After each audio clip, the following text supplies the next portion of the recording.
This is the HOKA Speedgoat 6 and this is the Saucony Peregrine 16. I found 6 key differences between these two shoes, which are two of the most popular shoes on the trail market. I'm going to break down the features so you have a better idea which one is worth picking up for your needs. So the Speedgoat 6, first of all, it has 40 mils of cushion in the rear foot, 35 in the forefoot, meaning you've got a lot more padding underneath your foot. And although the Saucony Peregrine 16 had increased amount of stack put in it compared to the 15, it still has considerably less, with 33 in the rear foot, 29 in the forefoot. And that impacts what you'll feel underneath your foot, and it will impact what you feel under the forefoot, as there isn't a rock plate in either of these shoes for protection. Then, given the stack heights, you've got a 5mm drop in the Speedgoat 6 and a 4mm drop in the Peregrine. This will influence what you feel when you're going up and downhill, influencing where your foot strikes the ground. And as we move underneath the shoes, we've had some change as well. In the Peregrine 16, we have Vibram Megagrip for the first time, so that gives you extra traction on those wet surfaces, those wet rocks. It has 4mm lugs that are slightly broader than what we see in the Speedgoat 6, which is renowned for its traction. So as the Vibram Megagrip, it has multi-directional diagonal lugs, and these are 5mm in depth, so that's going to give you the best type of traction you can find on the market when it comes to deep mud, when it comes to technical terrain,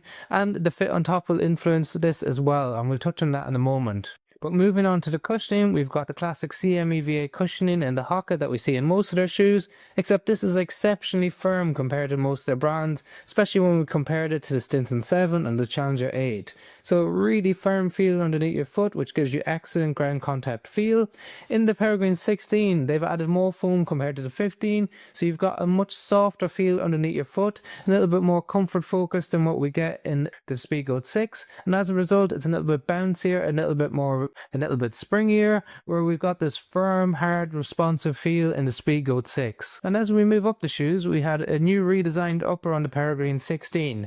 Now, for those of you who wear Saucony regularly, you know that we've had durability issues with this model before, so they've completely revamped the upper. They put a abrasive cover around the front of the shoe to give you some protection. It's reinforced a little bit at the front to protect against kicking branches or roots. In the Speedgoat 6, they also had a revamped upper. They don't have as much protection around the toe box, but still adequate, but it's really soft at the front, so you're not getting that protection that you might require. And then we have a nice durable engineered mesh on top of the shoe.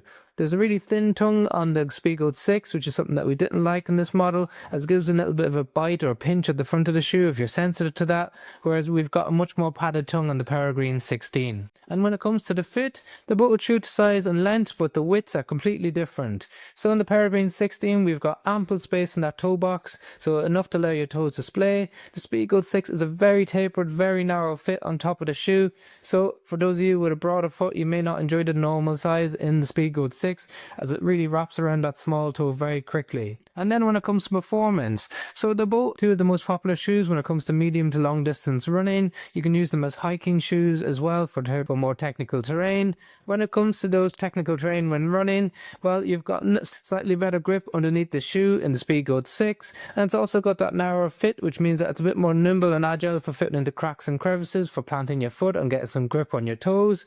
The broader fit on the Peregrine 16 means that it's a little bit more comfort focused, a little bit bouncier, but you're getting much better comfort underneath your foot, so you're getting more compliance in the cushioning that provides that long lasting comfort for hours and hours on the trail. So two completely different shoes when it comes to the fits on top, the cushioning. We've got different lug lengths, different stacks. Let me know what your thoughts are in the comment section below on the differences in these shoes, in the upgrades to each of the model. And if you're new to the channel, don't forget to subscribe for more trail reviews.